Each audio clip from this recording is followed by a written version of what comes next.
Hello friends, today I am taking up a new topic and you might have heard yesterday students out of desperation and frustration sabotaged and destroyed railway properties in Bihar and in UP and also in some other areas. Bihar police registered a number of cases against these students and also implicated a number of teachers of coaching institutes, accusing them they hatched conspiracy to provoke a student, and this agitation or the sabotage was the result of the undue delay caused by railway department to conduct examination, and that's why a student became very much restive and they took law in their hands. This is not a good sign. They should have agitated peacefully rather taking law in their hands. So now the name of the topic is sabotage and arson of the railway properties in Bihar and UP and its implication. Friends, as you know that there is acute unemployment in India, particularly in Bihar, Jharkhand, because of the pandemic corona, and this is the reason. The unemployment is the main reason for making students very much restive or turning them violent. So our lesson plan include: number one, why is it in the news? Number two, data for unemployment. Number three, meaning of unemployment in India. Causes of unemployment, the solution of unemployment, what are the solution, and next government efforts and the way out, and finally the conclusion. So under these headings I will cover this topic, and I hope that you will very much relish it. So friends, now we start the proceedings. If you like my channel AJIS Academy, share and subscribe. Please tell your friend that this is a free channel. Hundreds of videos have been uploaded on my channel, and please take benefit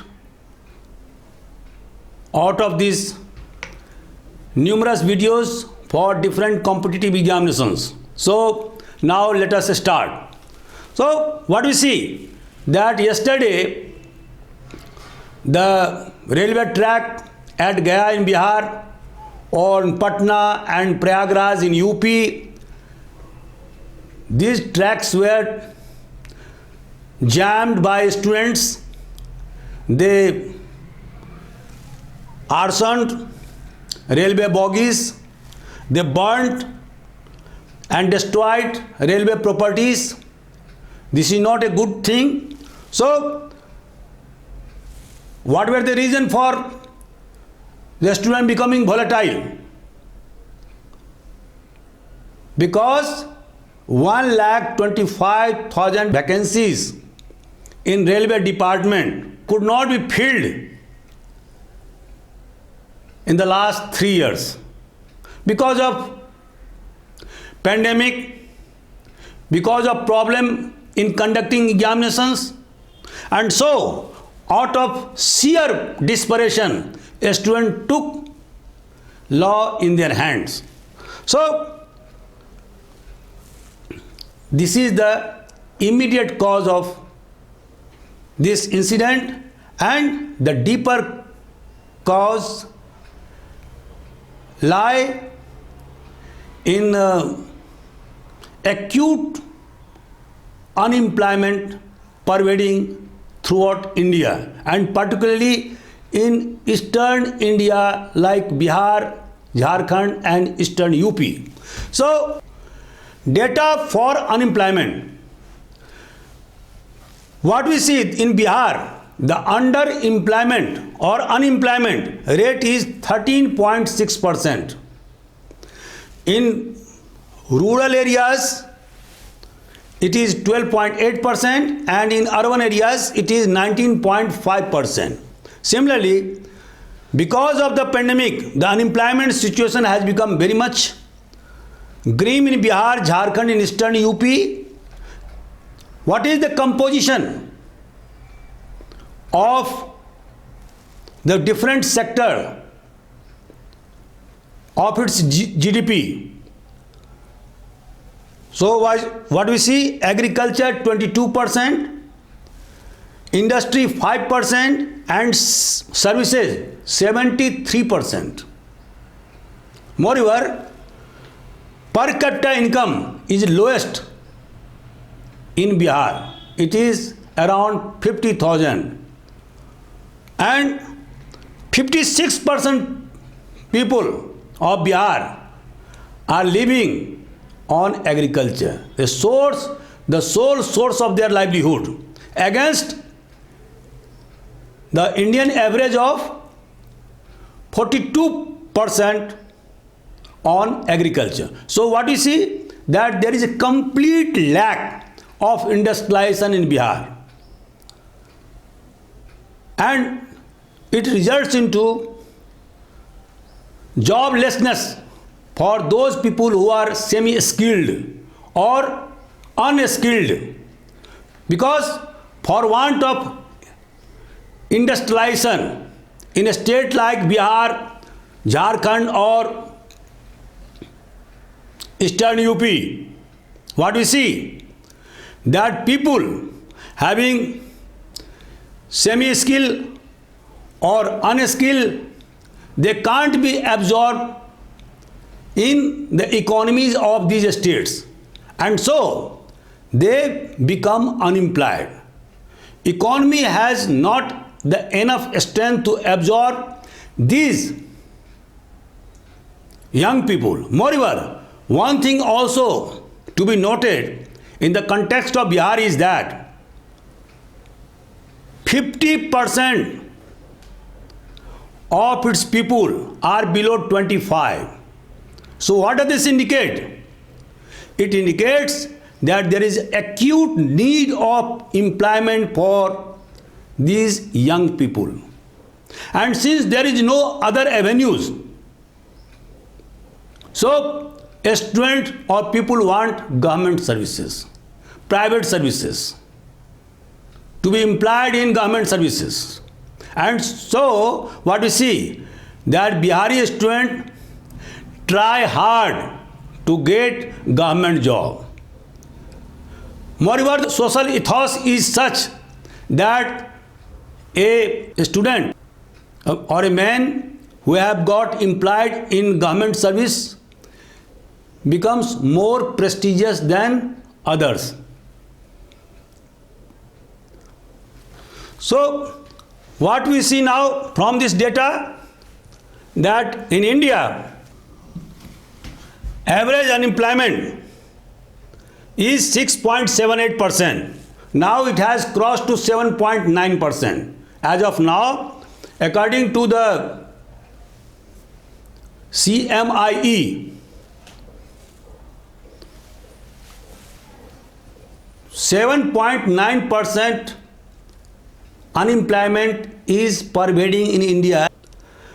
Similarly, the same data, unemployment rate percent, what you see in Bihar, it is 16%. Jammu Kashmir 17.3%. Now let us proceed to another point. Meaning of unemployment in India. Friends, as you know, India is a developing country. Although it is a fast developing country. Now, the nature of unemployment is quite different in developed country and developing country. In developed country, unemployment occurs because of deficiency in demand. As we have seen in 1930s, during the period of Great Depression, or in 2008 during the period of Great Recession, when the demands became less and less, and so economists direct the state to create more and more demand so that its factories should not shut down.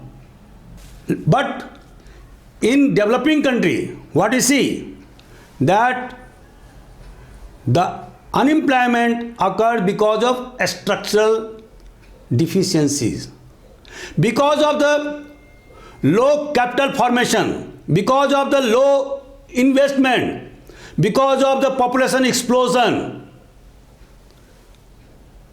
and on account of the low growth in the economy can't absorb the able-bodied person for productive works. This is the difference between unemployment in developed country and unemployment in developing countries. In simple terms, we can say that when job seekers are more than the vacancies, it is called unemployment. So, nature of unemployment problem in India. What are the nature? Now we can divide in two categories, rural and urban. In rural areas, what you see, we can divide it into two categories again. One is seasonal and another is disguised. What is the meaning of seasonal unemployment? Friends, as you know, that in our country, for 4 to 5 months, when there is a harvesting, when peasants are engaged in agricultural activities, most of the time, the rest of the year, they have no work at all. So this is called seasonal unemployment. Nowadays, farmers are harvesting during Rabi season also, and so apart from the cultivation of paddy during the Kharif season, which starts from the onset of monsoon in July to September, Rabi season starts from November to February, March, when wheat production takes place. So, but in spite of intensive agriculture in certain part of the country, majority areas are still having one season production. So the result is that in the maximum time, people in rural areas remains without having any work. Secondly, there is another type of unemployment. This is disguised. It means perennial underemployment. It means that a person who is capable enough to work as a manager, now he is working in the agricultural field. It means that where only 2 or 3 persons are required in agricultural activities in a family, now for want of other employment avenues, 5 or 7 or 8 persons are doing the agricultural activities. So there is additional burden. Although we can say that everybody is employed in the family, but in reality it is a disguised unemployment. Why? Because only 2 or 3 persons might have been sufficient to work in agricultural activities. So this is the disguised unemployment, and in India it is an acute problem pervading throughout the country. Now, second point is urban unemployment, and it has also 2 components. One is industrial unemployment and second is educated unemployment. Now what we see that the industrial unemployment means those, because of the low growth of industries, people who are migrating from rural areas to urban areas, they could not be absorbed in industries. This result into industrial unemployment. Similarly, those people who are educated, engineers, doctors, technicians, but for want of job, they could not be employed in the economy. So, and again, because of the faulty education system, where there is less and less focus upon vocational education, people having postgraduate degree, they cannot be employed in government job or in private sectors. So these are the 2 important components of urban unemployment.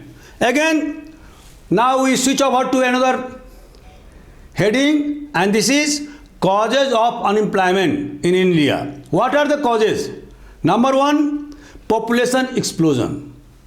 Friends, as you know that since India became independent, its population was not more than 36 crore.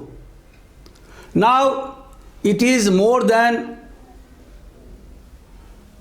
137 crore as is being projected for 2026. So what you see that there is an additional 100 crore people in India in a short span of 75 years. So this burgeoning population, or I mean population explosion,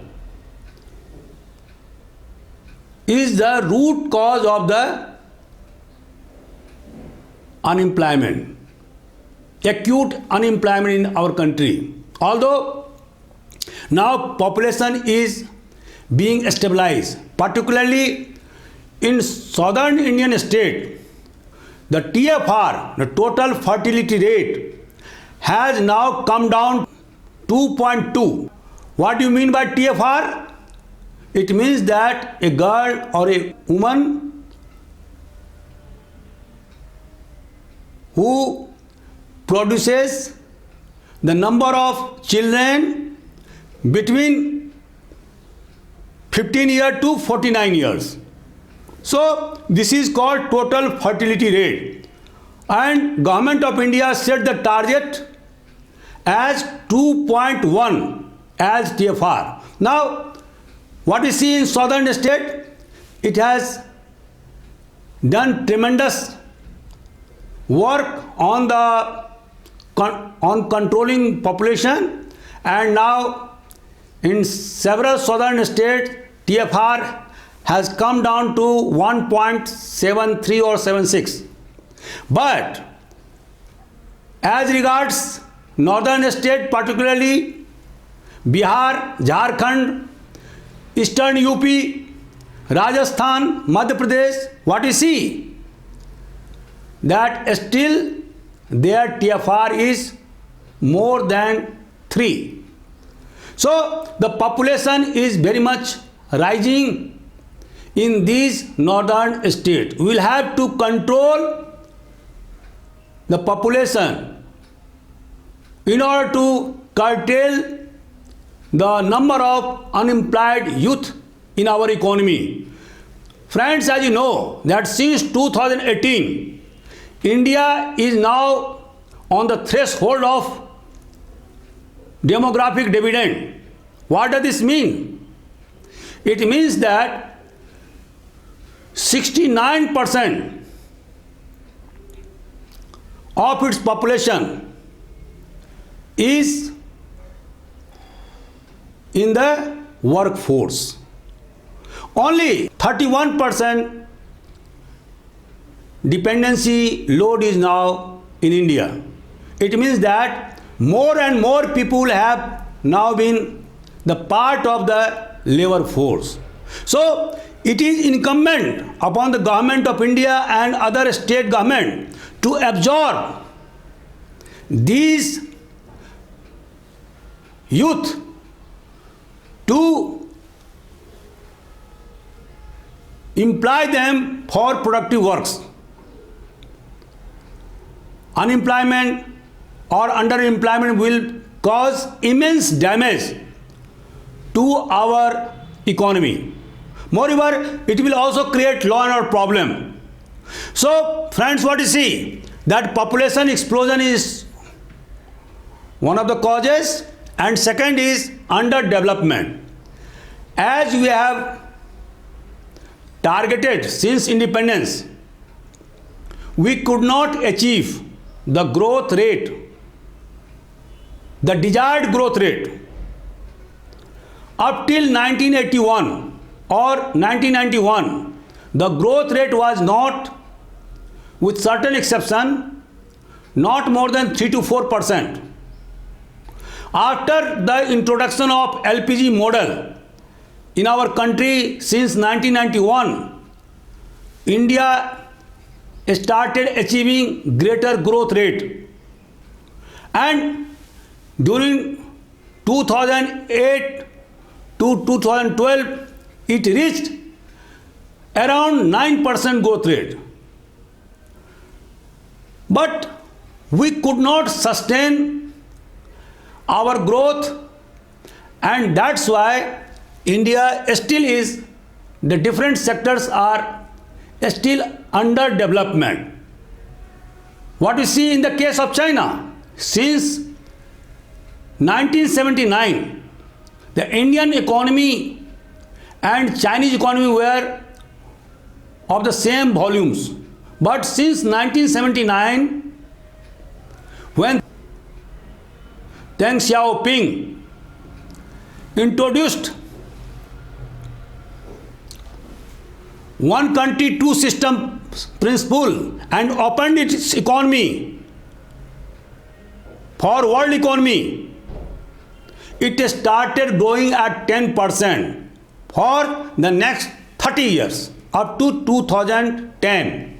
So it resulted into the growth of its economy, which is now 5 times larger than that of India. So what we see, the underdevelopment is another cause, because the growth of population in our country could not be matched with the growth in our economy.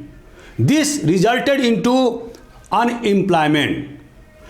Next is the slow rate of growth. I have already discussed about it. And now backwardness of agriculture.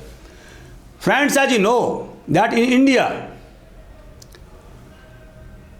in spite of the best efforts, in spite of introduction of green revolution in certain states like Haryana, Punjab and Western UP, the agriculture could not grow more than 3% annually. So what we see, that because of the backwardness of agriculture in different parts of the country, where the scope of employment is more than in other sector, what we see, that agriculture could not absorb unemployed youth.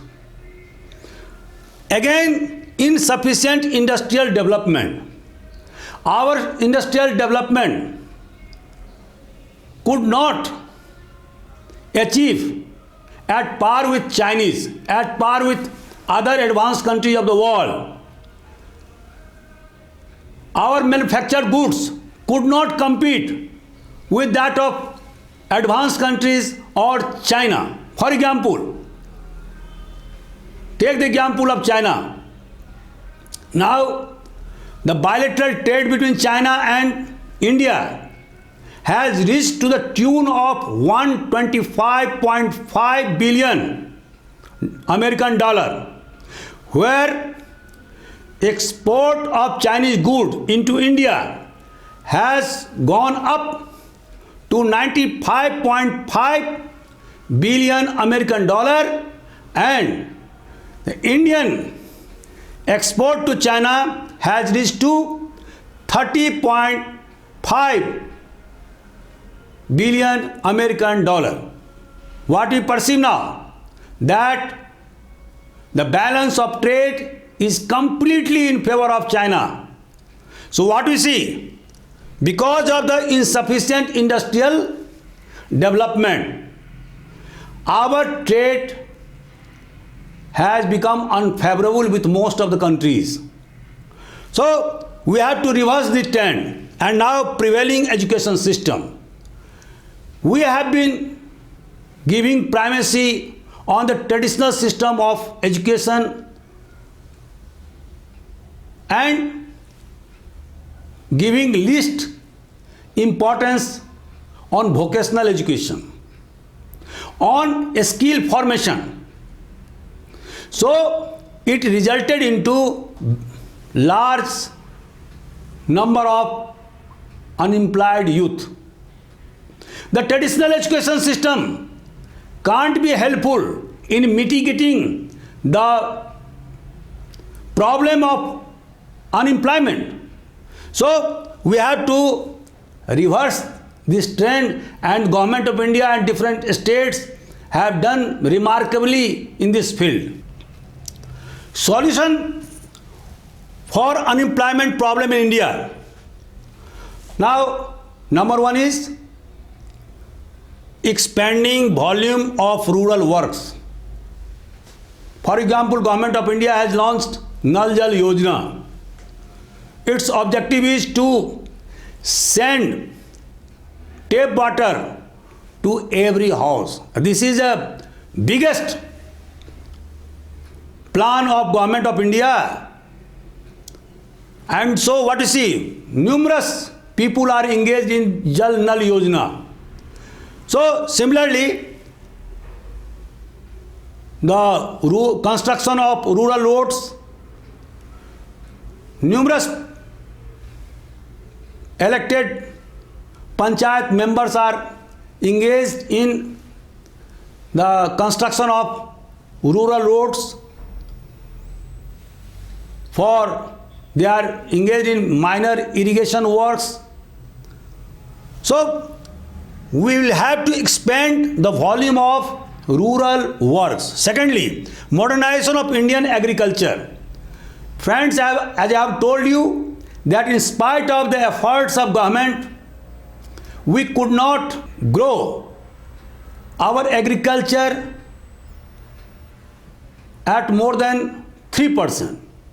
It should go up to 5% like in the case of China.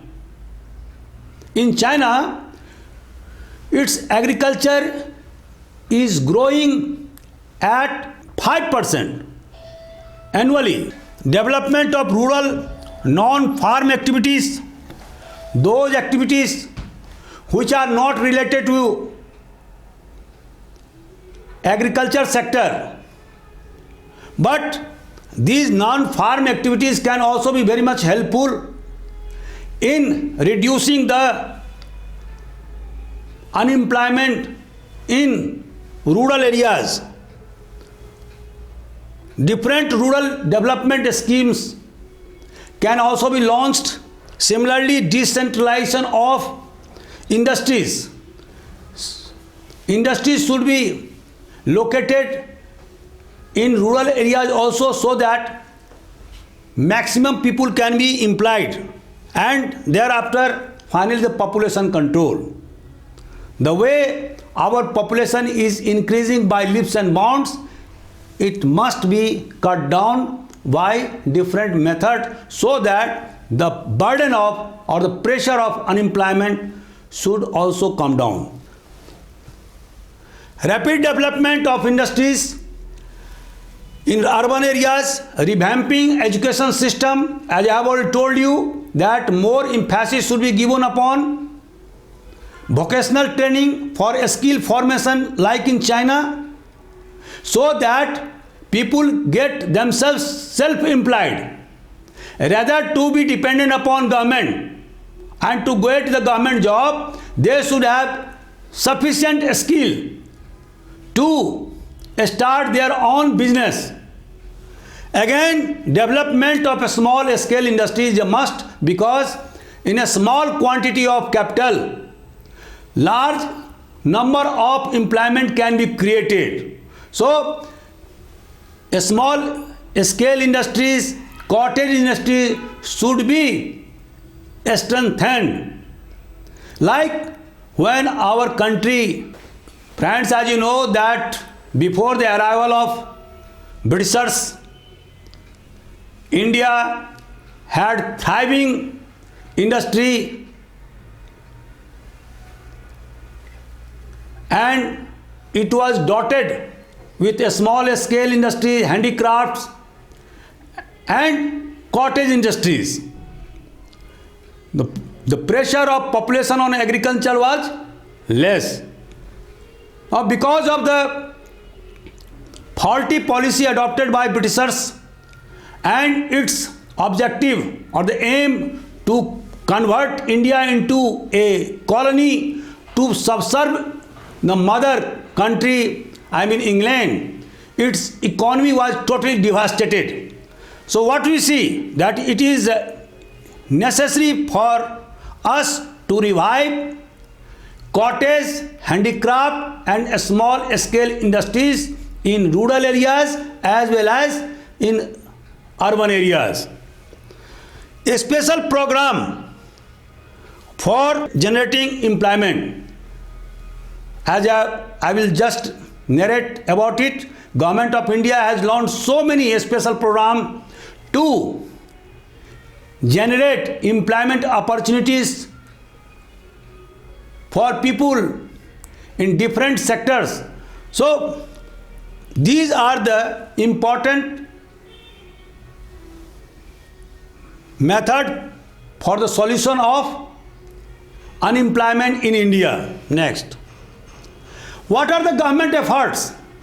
Now we take up the government efforts.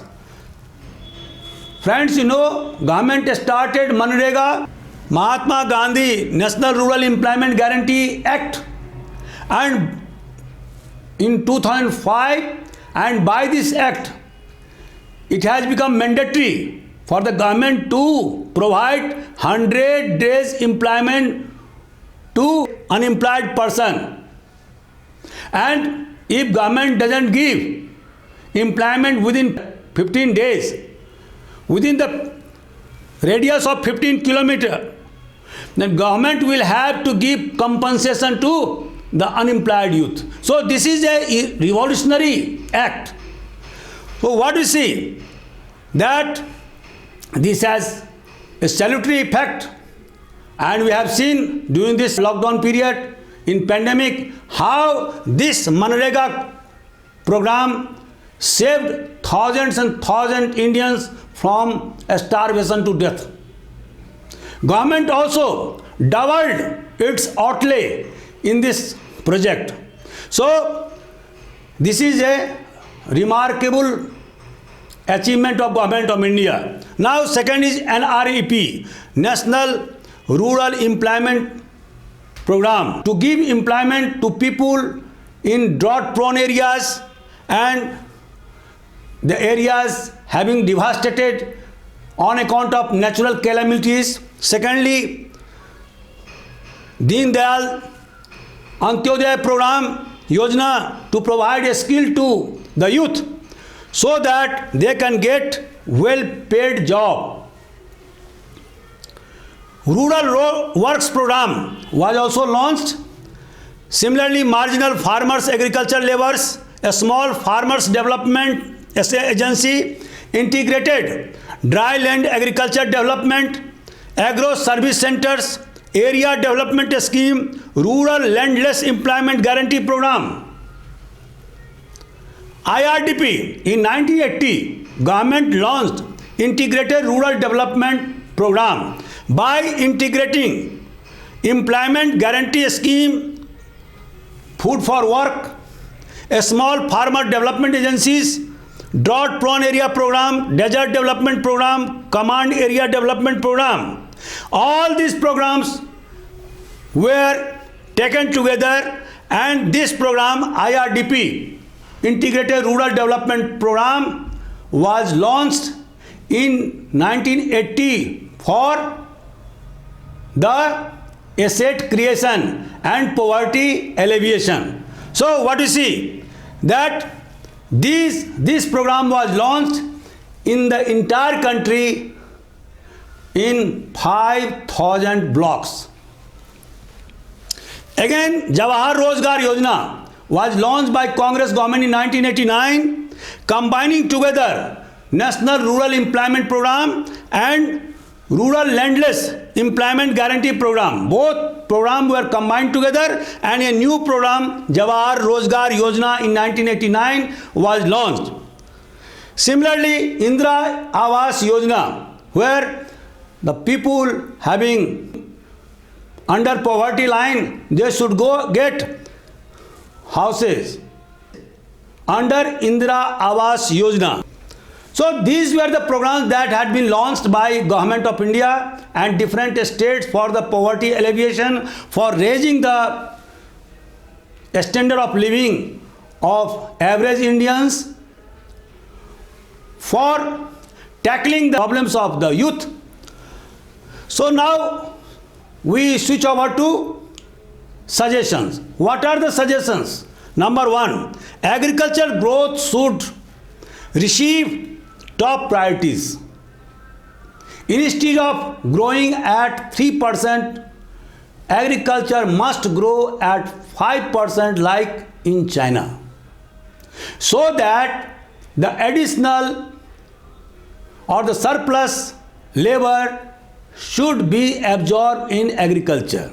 Agriculture has vast scope for the employment of youth and in lesser capital. So what we say, that we must strengthen our agriculture, and that's why Government of India has set the target of doubling the income of Indian farmers by 2025.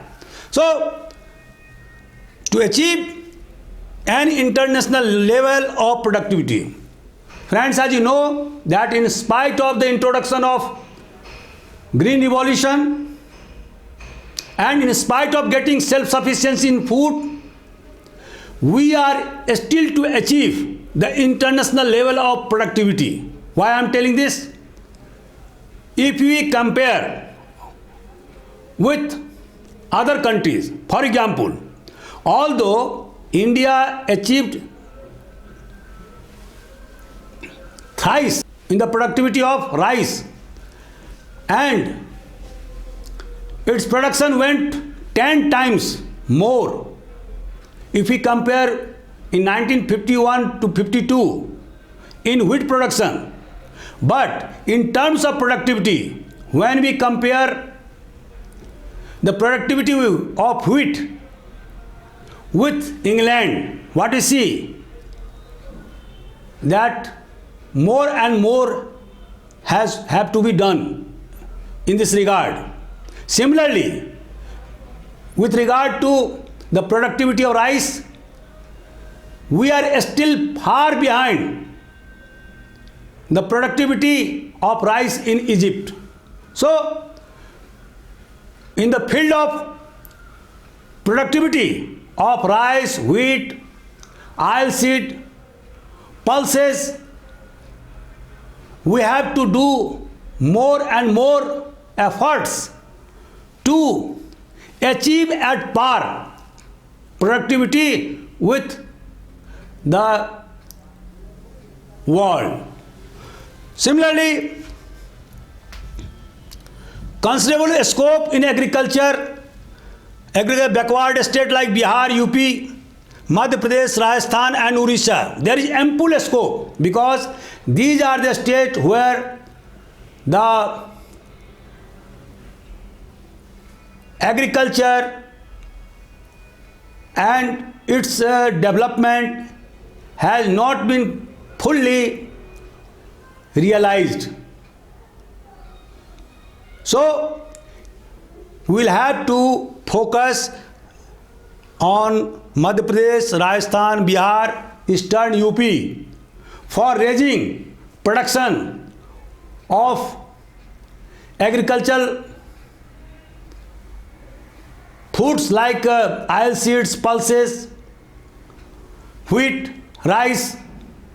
So, the achievement of green revolution should not remain restricted to a particular area like Haryana, Punjab or Western UP. It should spread out in different parts of the country. So what we will have to do? We will have to increase the area under irrigation. If we see the data for irrigation from 1951 to 81 and thereafter 1901 to 2010, what you see that if we compare, we find that since we adopted the policy of liberalization, we have paid less attention on the spread of irrigation. It spread only 10% from the preceding period. So we'll have to give primacy on irrigation. Again, promoting small scale industries. And friend, as you know that a small scale industry has ample scope for giving employment in lesser amount of capital. So, as I have already told you that as our country was very much thriving in handicrafts, in a small scale industry, in cottage industries, prior to the arrival of Britishers. So, we will have to focus more upon these small scale units, handicrafts, cottage industries, so that the unemployed youth can be absorbed in the economy and the burden upon agriculture should come down again. Housing for the poor, and I have told you that Government of India and different states have launched vigorously to give free housing to all the people who are living below the poverty line under Indira Awas Yojana and Pradhan Mantri Awas Yojana, and similarly promotion of rural infrastructure like the construction of road, like the Jal Nal Yojana,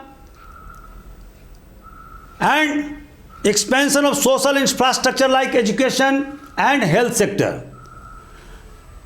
We have to do more and more on these fields.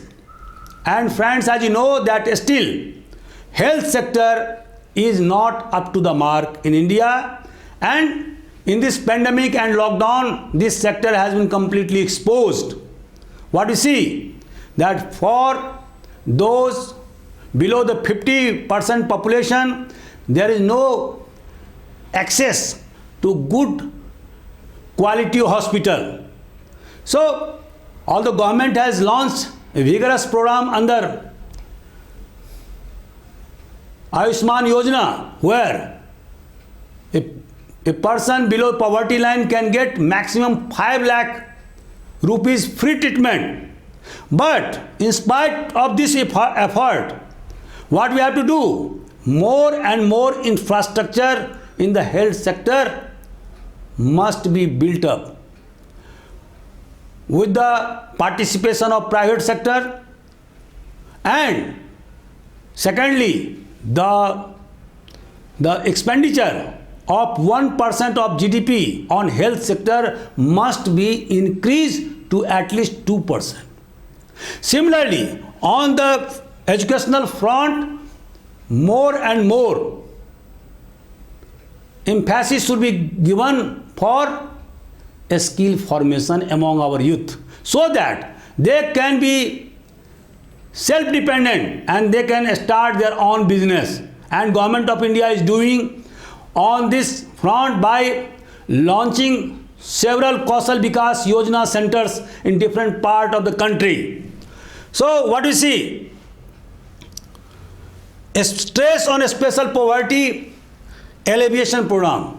Friends, why I am telling this? Because the principle that higher growth will trickle down to the lowest level of society did not materialize during these 75 years of our independence. What we have seen as of now is that rich have become richer and poor has become poorer. India has become the most unequal society in the midst of a few elites. So what we will have to do? We will have to do a special poverty alleviation program on constant basis like Manrega, Mahatma Gandhi, National Rural Guarantee Program or Act. Different type of poverty alleviation program should be launched to address the different sectors of the economy and different strata of people. Now conclusion. What are the conclusions that I have drawn from this lecture? Number one, need of the hour is to take care of 92% of the labor force engaged in the unorganized sector. Unorganized sector. Government must recognize the right to work as basic human right. Reconciliation of GDP growth and employment growth should be done. And I have already narrated that because of the vast number of people residing in India, India has 17% of the total population of the world. So the growth strategy cannot be according to the advanced countries. We will have to chalk out our own strategy to fight unemployment problem, and this fight will be by the reconciliation of the growth rate and the employment generation rate. So both these two things must be combined together. Emphasis on irrigation, watershed, development, establishment of food processing units in rural areas. And friends, as you know that Madhya Pradesh government has done tremendous work, excellent job in the field of watershed management. Similarly, emphasis has to be done on the irrigation. Without irrigation, fruits of our agricultural growth because of the green revolution cannot spread in different parts of the country, and so we'll have to give more primacy over irrigation. And similarly, small scale industries, cottage industries and the handicraft should get maximum priority so that they can generate employment on large scale in less capital. This will further lessen the burden of unemployed youth on our economy. Friends, as you know that India is on the threshold of demographic dividends. And so, in order to reap this demographic dividend, which will continue up to 2060, it is a must that we absorb, or our economy must absorb, the unemployed youth for productive works. Otherwise, instead of becoming assets, they will become liabilities. And the chance of India becoming the great power in the world will also fail. So, I am now winding up my lecture. Please share and subscribe, and please tell me if you want any improvement. Thank you very much.